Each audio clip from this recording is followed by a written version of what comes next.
1 अक्टूबर है 2023, 10वें महीने की शुरुआत हो गई इस साल की। राजेश पता ही नहीं चला है ना? बिल्कुल। वैसे एक एक दिन करके देखे तो मानसून ही नहीं बीत रहा था, बिल्कुल देखे तो साल ही निकल गया।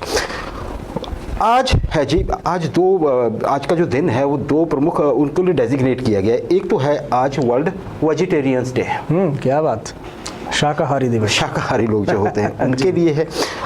और आज इंटरनेशनल कॉफ़ी डे भी है। क्या बात। तो ये इस तरह से 1 अक्टूबर 1953। अब आते हैं हिस्ट्री पे। मद्रास प्रेसिडेंसी, यही कहा जाता था अंग्रेज़ों के टाइम में, जब है ना एक मुंबई प्रेसिडेंसी, बॉम्बे प्रेसिडेंसी होती थी, और उसके सारा उसका आपको पता है। चलिए, इसकी हम जिक्र क्यों करें आज के दिन? आज के दिन जो मद्रास प्रेसिडेंसी थी उसका एक बड़ा क्षेत्र जो था उसे अलग कर दिया गया। वैसे ही अलग कर दिया कि अलग है, इसमें नहीं है। वो कौन सा क्षेत्र था? वहाँ के लोग, जिस एरिया के लोग तेलुगु बोलते थे, बंगाल की खाड़ी से लगा हुआ, आप ये समझिए कि दक्षिण पूर्व भारत का जो एरिया था उस एरिया को अलग कर दिया गया। और फिर 1 नवंबर को राजेश, यस, जो तेलंगाना एरिया, जो वर्तमान में तेलंगाना राज्य है, इसको तेलंगाना एरिया ही कहा जाता था तभी से हिस्टोरिकली, इसको भी जोड़ दिया गया उस पहले काटे गए एरिया से। और जन्म हुआ था आंध्र प्रदेश जी, है ना जी। अब खैर उसके बंटवारा हो गया, तेलंगाना भी बन चुका है उसके बाद। 1949 बीजिंग शहर, चाइना।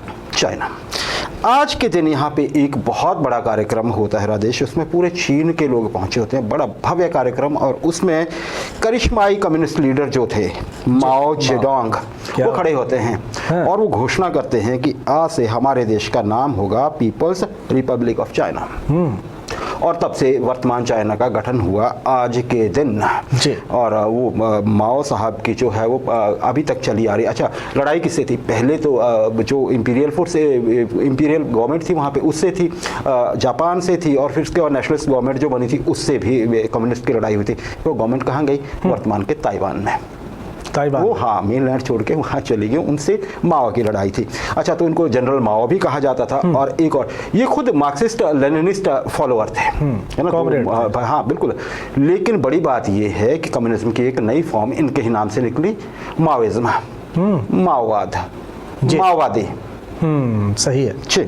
तो चलिए जी आगे बढ़ते हैं राजेश। 2017 अमेरिका का सपनों का शहर लॉस वेगास। क्या बात। आज के दिन राजेश यहाँ पे एक म्यूज़िक फेस्टिवल चला हुआ था खुले में, एक बड़े से ग्राउंड में, और इसमें लोग थे 22,000 यहाँ पे। हाँ, बड़े म्यूजिकल बैंड्स आए हुए थे वहाँ पे और लोग एंजॉय कर रहे थे। इस शहर को ऐसे भी मस्ती का शहर कहा जाता है। लेकिन एक आदमी की सरक चुकी थी यहाँ पे। ये होटल के, हाँ मतलब दिमाग सरक चुका था, मैं से कहता। साथ में एक होटल था, ये उसके ऊपर 12वीं 13वीं मंजिल पे जाते हैं या 14वीं पे शायद, और वहाँ जाके ये एक सामान सा लेके जाते हैं, बड़े से बैग से भर के, बैकपैक, और उसमें होती हैं ऑटोमेटिक गन्स हर तरह की।